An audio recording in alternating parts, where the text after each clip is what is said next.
In this week's issue of Pro Football Weekly, we take a look at the coaching carousel. Which jobs are most likely to come open? While no one's been fired yet, they're going to. We know that's going to happen. So which jobs are most likely to come open and which are most attractive? Let's start with the two that most likely will open up, Miami and Jacksonville. Miami has a lot of talent on that roster, but you look around, they don't have a quarterback, and I think that's a big concern to a lot of head coaches looking at that situation. The other big concern is that you got to beat the New York Jets and the New England Patriots. You got Bill Belichick in that division. I think he's been steeped at the top for a long time now, and anybody stepping in is going to have to try to find a plan to beat him. That's a very tough thing to do. In Jacksonville, you got a shaky owner.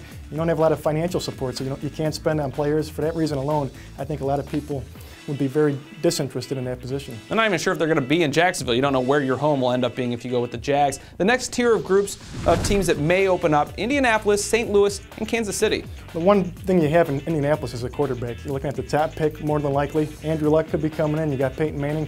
For that reason alone, I think you had a very interesting situation. In St. Louis, I don't think they need to make a change. It's a good roster. It's one big concern they have is that they haven't been able to stay healthy. I think the durability factor has been huge. If they can just stay healthy and let Josh McDaniels get his feet a little bit more wet, I think they'll be fine next year. A brutal schedule early on. Maybe they pick things up in the second half and save his job there. San Diego and Philadelphia, both possibilities. Most likely not going to be changes there, but pretty attractive opportunities.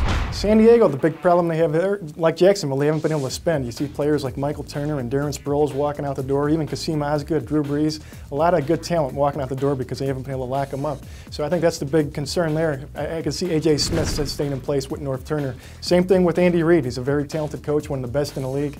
I could see him staying in place. Yeah, it's hard to think that suddenly Andy Reid became a bad coach after all these years of playing so well and having that Eagles team playing very well. That's a look at the coaching carousel. You can see the full article by ordering the issue at ProFootballWeekly.com.